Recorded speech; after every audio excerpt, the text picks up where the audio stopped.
آثار رحمت، اللہ تعالیٰ کی اس صفت کے آثار کیا ہیں؟ اللہ تعالیٰ کی اس صفت سے کیا کیا چیزیں اور کن کن پہلوؤں کے ساتھ اللہ تعالیٰ کی یہ صفت رحمت لوگوں تک اور مخلوقات تک پہنچتی ہے؟ سب سے پہلے نمبر پر، مخلوقات میں سے کوئی بھی مخلوق اللہ کی رحمت کے بغیر قائم نہیں رہ سکتے۔ دوسرے لفظوں میں، زمین و آسمان کا سارا نظام اللہ کی رحمت پر ہے۔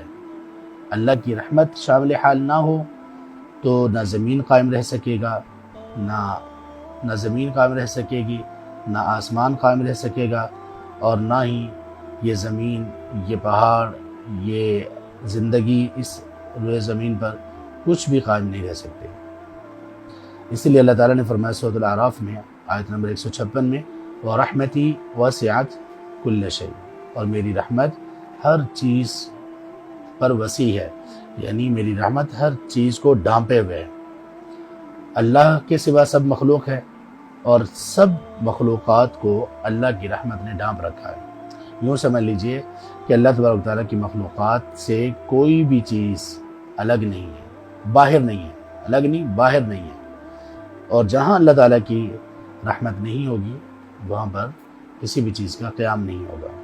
اب دیکھیں، ہم اپنے وجود میں اگر دیکھیں، اپنے آپ پر اگر غور کریں، کبھی ایسا ہمارے ساتھ ہوتا ہے کہ کوئی غم، کوئی دکھ، کوئی پریشانی، کوئی آزمائش ہمیں پہنچتی ہے، کوئی تنگ دستی، کوئی اس طرح کی کوئی چیز جس سے ہمیں سامنا ہو، تو ہم فوراً مایوس ہو جاتے ہیں اور ہم یہ سمجھتے ہیں کہ دنیا میں ہم سے بڑھ کر کوئی دکھی اور پریشان نہیں ہے، جبکہ اللہ کی ساری رحمتوں کو ہم بھول جاتے ہیں۔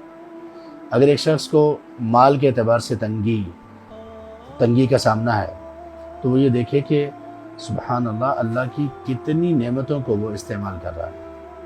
آنکھوں میں بینائی اللہ کی رحمت ہے، کانوں میں سننے کی قوت اللہ کی رحمت ہے، دماغ میں شعور اور دل کی دھڑکن اور دل کا سب اعضاء پر حاوی ہونا، خون کی گردش اور اسی طرح سے جسم کے نظام، ان کا پراپر کام کرنا، کیا یہ کوئی رحمت نہیں؟ رحمت ہے یہ سب۔ اور ان میں سے اگر کوئی ایک چیز بھی، کسی ایک چیز سے بھی اللہ کی رحمت اٹھ جائے تو پھر کیا ہوگا؟ تو وہ چیز ڈیمیج ہو جائے گی۔